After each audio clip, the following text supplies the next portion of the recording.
It's your boy, Afro Sniper X, and we're here at SHOT Show 2025. Wait a minute. Something ain't right. Obviously, I'm not Afro Sniper X. Sadly, he was in a motorcycle wreck about 3 weeks ago. But he's good, he's gonna be back, and I promise you, he's gonna be better than ever. So he asked me, the off-grid veteran, to step in and host SHOT Show 2025 for him, because we have to get that content out to you. We all know you've been waiting for it all year since last year, so this year it's gonna be fantastic just for y'all. All right, y'all. So I'm here with Scott Hallenbeck, and I hear he's very, very huge in airsoft, and everybody here should probably know exactly who he is. 12 types of airsoft YouTubers. It's the AK. Small AKs, big AKs. Hi. But I am super excited to speak with him about airsoft. As everybody's known, if you've been following along, I've been slowly, I've been blown away, honestly. I thought they were all gonna be like plastic guns, and I felt like it wouldn't feel real, and like a little plastic pellet. I'm like, isn't that just like laser tag where people can just run away and be like, you didn't get me? Sadly, that's the misconception a lot of people have, and they don't want to know more after that. So I think it's great whenever it's like, no, get your hands on something like the WE Desert Eagles or the Crytac Vectors, or try out some of the like SEMA CGSs, the gas blowback M4s, and then that's whenever you start winning people over. I've gone to real firearms events, machine gun shoots, and then I'll set up a table with just like a bunch of airsoft stuff. And at first people are like, oh wow, an MG42, and then they pick it up, it's like, whoa, are you actually gonna shoot this? And it's like, that's an airsoft gun. And they're just like, I think get one or two responses. Whoa, that's really cool, or wow, that's really lame. The people who don't want to like airsoft at all costs, but for the people that really enjoy that kind of stuff and they actually get their hands and they realize just the quality that airsoft has now, it blows them away. You know what's really, really funny about that? Because I was one of those people when I came to this convention. I totally was like, nah, like there's no kick. Like, come on, like, how is this real? As soon as I actually picked up one of the higher quality ones, and I was like, this feels like an AR-10, or this actually feels like an M4. And it was unbelievable, or AR-15.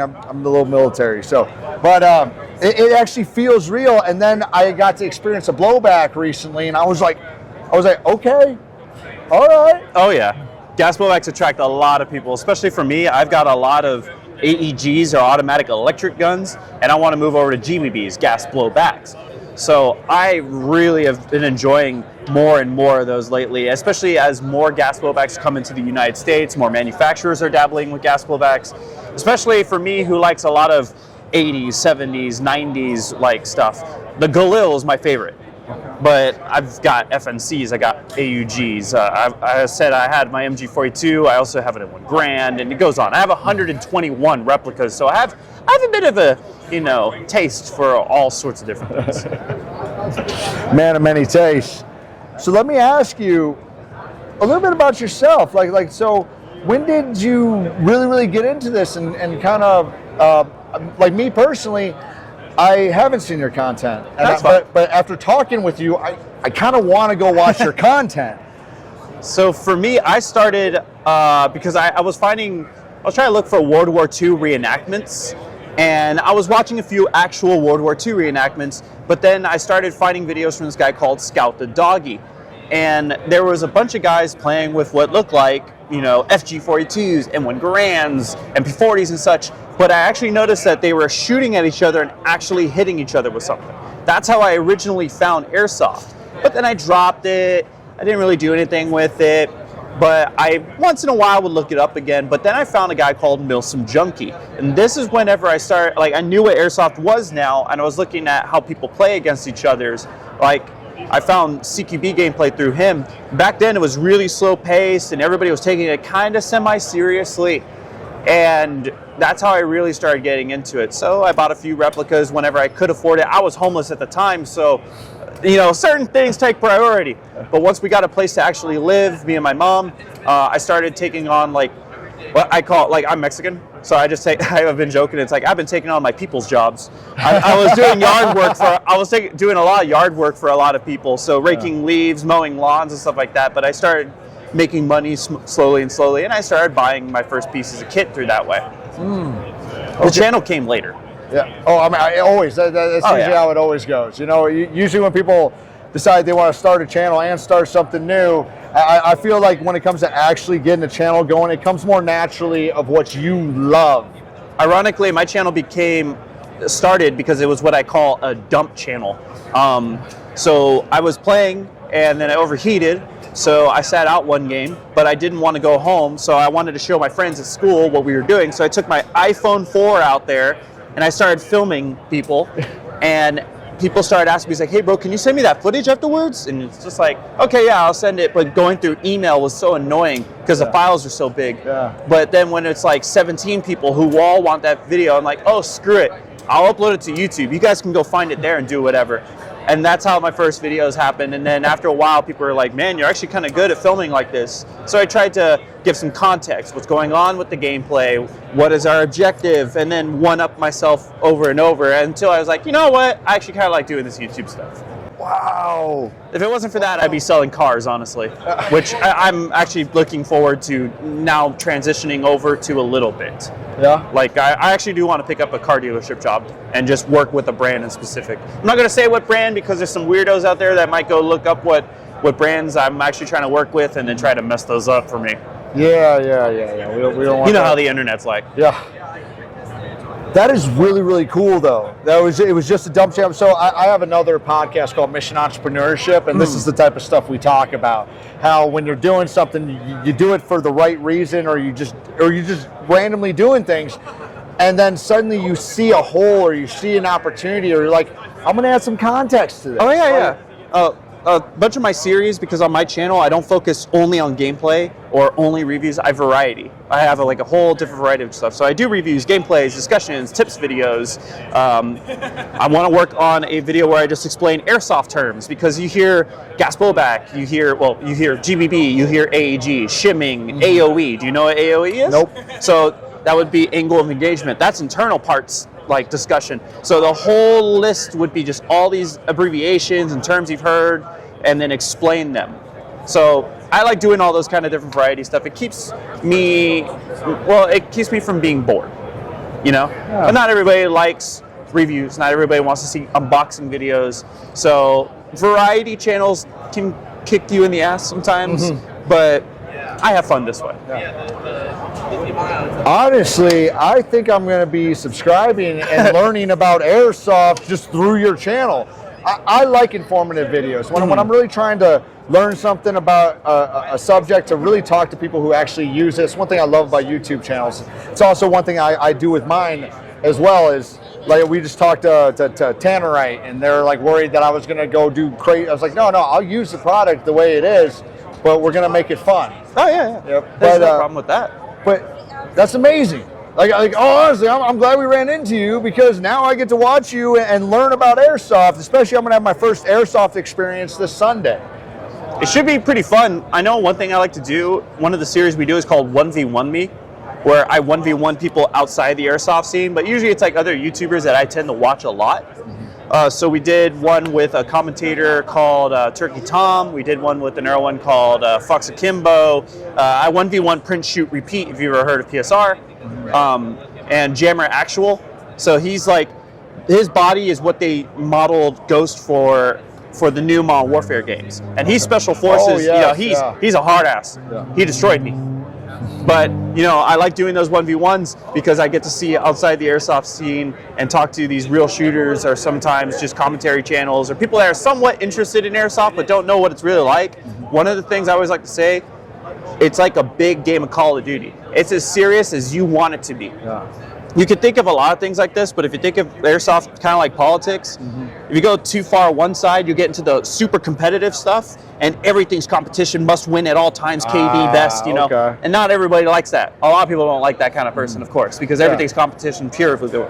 On the other end, you got the super Milsim guy, that everything has to be absolutely realistic, on point, the gear has to be on point, and he's scolding other people for not being on point. And again, nobody likes that guy. Everyone bullies that kind of guy. So I tend to try to be in the middle. I take it very casually. I'm not going out there trying to get the best KD. I generally kind of suck, but I like using stuff with my MG42 with modern kit. You know, I'm just goofing around. So you're like libertarian in the airsoft world. Just right there in the middle, you know? It's funny, is my girlfriend actually is libertarian, and a lot of people scold her for, that's not a real thing, pick a side. It's like, I hate this tribalism. Yeah, I'm libertarian as well, so. Then you probably know exactly. Exactly. Yep. One more question. What would your advice be for people that are new trying to get into the sport of airsoft? A few points I always say, to the point of so many like we do live streams every Friday, and a lot of people ask this a lot because I pull in a lot of new players. So a lot of the guys that have stuck around for me hear these same answers so many times. Go to your local field first. If you can't find a local field, just go to Google and type in, like how I did, San Antonio Airsoft. And then you'll find places like that. Georgian Airsoft, you'll find fields like that. Go there first, see how people play, ask a lot of questions, rent gear out first, because a lot of people sink $500 plus into getting this gun that they think they need with only one magazine, because they're going to make every single BB count as a hit, or I need to buy this part of gear, and I need to buy a grenade launcher and a secondary and all this kind of stuff, and then they actually go to the airsoft field, they don't use any of that, and they realize that a lot of it's gone to waste. So go out there, rent gear, rent a gun out first. I always recommend M4s first, because even if you don't like it, this thing is easy to work with. Yeah. Every single tech knows how to work on them. It's the most heavily supported platform in the entire game. So you're going to be able to find every part that matters very easily. Magazines are easy to come by. So there's a lot of pros to this. After you're comfortable with an M4, now this is not a strict guideline. I don't tell people only use an M4 first. Like if you really want to go use an AK, that's still a pretty good one. But once you're comfortable with this and you have some money to blow, do whatever you want. And you should not care about how anyone thinks about your play style, as long as you're following the rules and you're not being a jerk. If anyone wants to judge you after that, come on. You know, I won't say it, but Bernie Mac taught us a lot of cool stuff, I think. Very valuable points in history. So yeah, just enjoy yourself. If you want to be the Milsim guy, go for it. If you want to be competition guy, go for it. But realize what you're doing. You know, we're still playing airsoft. There's no need to go so hard and be a jerk to everybody else. Follow the rules, don't be a jerk, everybody will love you. If we're not having fun and enjoying ourselves, then what the fuck are we doing? PG-13, I can say it one time today. Avengers rules. Yeah. Oh yeah. So thank you again for talking with me. I am probably going to start with an M4. Yeah. And I know that's not the strict advice, but it does make a lot of sense for me. Yeah. All right. Thank you so much. Not a problem at all. And thank you guys for having me. Of course. Hey y'all. Just want to say shout out Scott. Scott. He was chill as hell, and after all that stuff with the interview, he went in and he just showed us a bunch of different guns and stuff because he was really into the conversation. And I tried to get a little bit of on camera, but we got sidetracked. Scott got ADHD, I got ADHD, Steve got ADHD, so you know, it is what it is. Hope y'all enjoy this little behind the scenes of me and Scott and Steve kind of talking. Steve, you're getting the master class from the master. I know.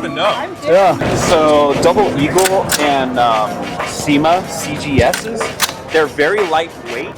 So whenever you actually shoot these, you really feel it. Okay. Yeah, it's a nice little trigger. It just feels so freaking like legit, you know, like it's the craziest thing. It is not what I expected. Full trademarks, a little bit more retro. Okay. And you can do, well, basically every single firearm has an airsoft counterpart at this point. Yeah. Like, so. Yeah. It's. You want an AK? Oh, we're not. Yeah.